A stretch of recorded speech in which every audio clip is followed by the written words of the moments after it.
Hello students. Now in this video, this is the continuation part of the United Nations and its organizations. In the first video, we have discussed about that when this United Nations was formed and what was the main aim of that. Now, as we all know, this is formed in 1945. So now there is a thing, we need the changes, we need some of the reforms in this international organization. So why do we need these reforms? For the success of any of the organization with the passage of time, जैसे ही ज़्यादा time हो जाता है, we need some of the reforms, we need some of the improvement in that organization. Only in that case it can be successful. So this is the United Nation is not the exception. United Nation में भी हमें changes चाहिए because it was formed in 1945, immediate after the Second World War. So it was reflecting the realities, the political realities of that time. But now the situation is changed. अब situation change हो गई है. So that is why we need some of the reforms in that. और जब इसमें reforms की, जब changes की बात आती है कि हमें United Nation में changes लाते हैं, so we need two types of reforms. Number one is that is in the structure and the processing of United Nation. इसका जो structure है, इसका काम करने का process जो है, इसमें हमें जो changes लेकर आने हैं. This is the first kind of reforms. And number two, on which everybody give the consent कि हमें इसमें भी changes लेकर आने हैं. All the members of this United Nation, they are agreed upon that. This is the issues which falls under the jurisdiction of United Nation. United nation की jurisdiction के अंदर कौन कौन से issues आते हैं, वो क्या क्या काम करेगा. Earlier we have discussed about that कि it was formed only for the maintenance of peace in the world, to avoid the war. लेकिन अब अगर ये बात होती है कि अब इसमें जो है कि सिर्फ war and peace की बात नहीं होगी. There are so many other expectations from the United Nations also. So it can be, it should work for the health improvement, it should work for the education, it should work for the human rights, for the gender and social justice, for the population control, for the environmental, to save the environment also. So this should come under the jurisdiction of the United Nation. अब अगर हम ये reforms की बात करेंगे, सबसे पहला अगर हम दो पॉइंट किए, first is the structure and process and number two is the issues of which fall under the jurisdiction of United Nation. And in this, the first one is the structure and the process. Structure में जब हम बात करेंगे तो सबसे पहले यहाँ पर जो पॉइंट आता है, that is to expand the security council. As I told you, the Security Council is a very important organ of the United Nations, and in that there are 15 members, 5 permanent and 10 non-permanent members. Now there is a question, some people or maximum member states, they want to expand its membership. इसके members जो हैं, maybe these are the permanent members, maybe that is the number of non-permanent members, it should be increased. कि ये membership जो है ये change होनी चाहिए, इसे expand करना चाहिए. Now here you should keep one thing in your mind. It was already expanded in 1965. पहले जो है 1945 में इसके 11 मेंबर्स थे सिक्योरिटी काउंसिल में, और एक बार ये एक्सपैंड हो चुकी है 1965 में, जब इसके 11 से 15 मेंबर्स हो गए. Now again there is point raised कि अब इसके मेंबर्स जो है ये 15 से भी ज़्यादा होने चाहिए. इसका परमानेंट मेंबर्स जो हैं वो भी नंबर इंक्रीज़ होना चाहिए, एंड नॉन परमानेंट मेंबर्स का भी नंबर इंक्रीज़ होना चाहिए. Because people says, the member nation से कि 5 permanent members, these were the 5 permanent members got the veto power at that time, because these were the Victus in the second world war. तो ये तो उस time के realities को जो है वो रिफ्लेक्ट करते हैं. लेकिन अब तो जो है कि अगर बहुत सारी और भी पावरफुल कंट्रीज़ हैं, why don't they get the membership in that security council, उनको परमानेंट मेंबर क्यों नहीं बनाया जाता. तो this are the some of the points कि जो डिस्कस किए जाने चाहिए. एंड इन 1945 में जब इसे बनाया गया था, तो उसके बाद 2005 में when it has completed its 6 years of foundation, for 60 years जब complete हो गए थे, उन्होंने एक रेजोल्यूशन भी पास किया था जिसमें बहुत सारे चेंजेस की बात की गई थी.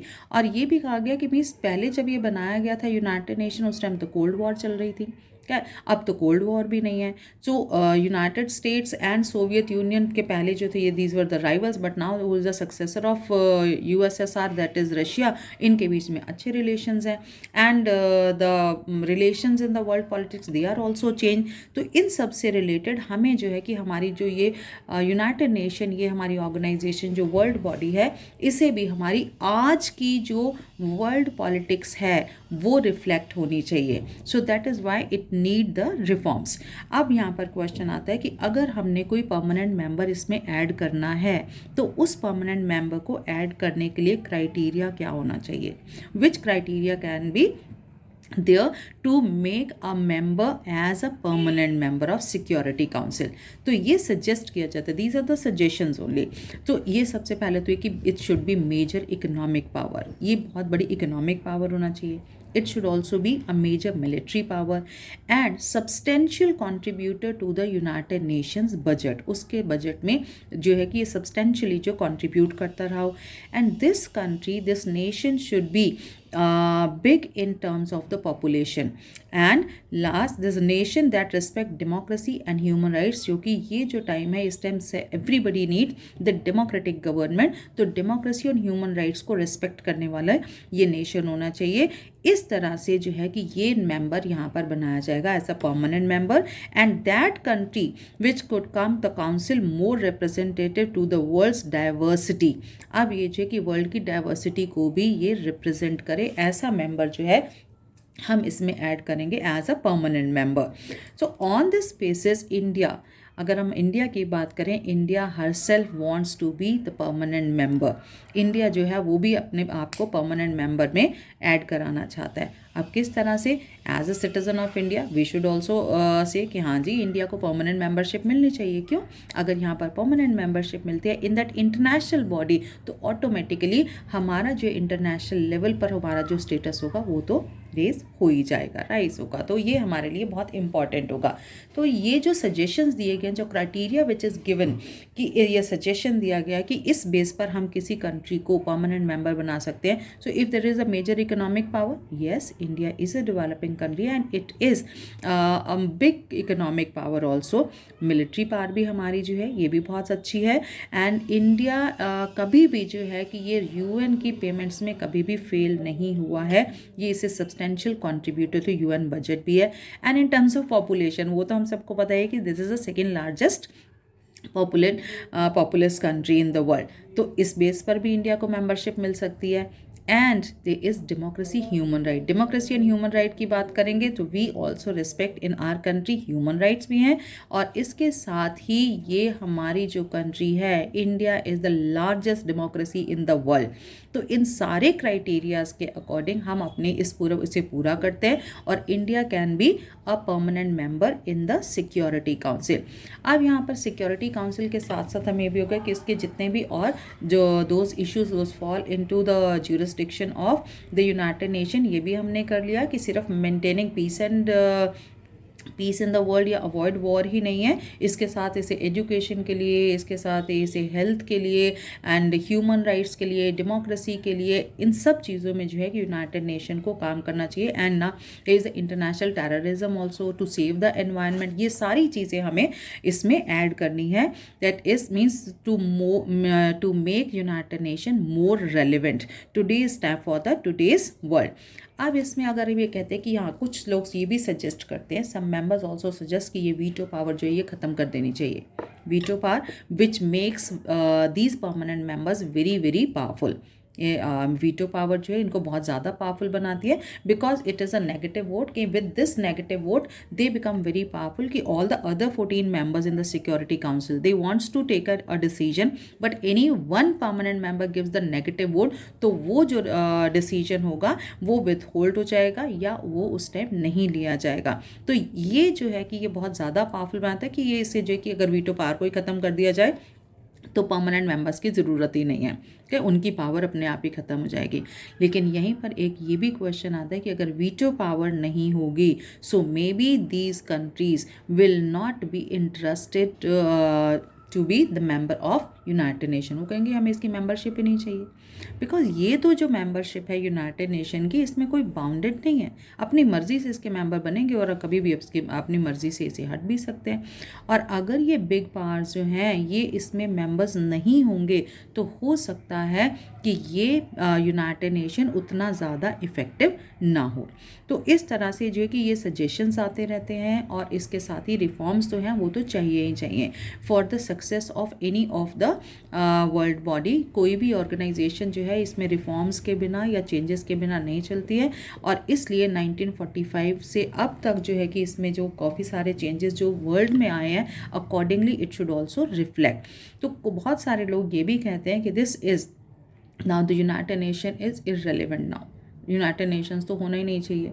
क्यों? क्योंकि ये तो कोल्ड वॉर के टाइम बनाया गया था, अब तो कोल्ड वॉर भी नहीं है, तो यूनाइटेड नेशन की ज़रूरत नहीं है।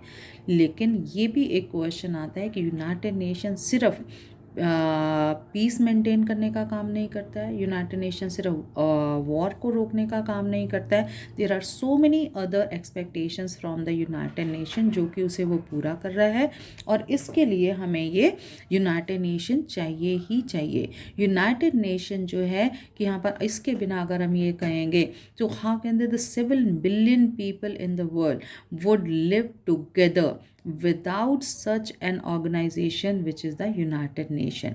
यूनाइटेड नेशन के बिना ये कैसे इकट्ठा रह सकते हैं?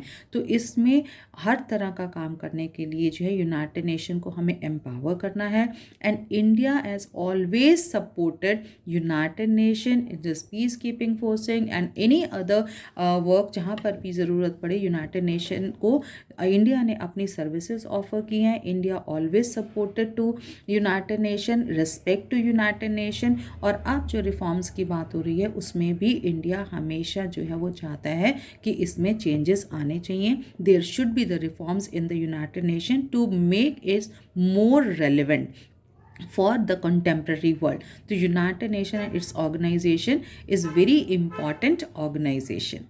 Okay, thank you. Have a nice day.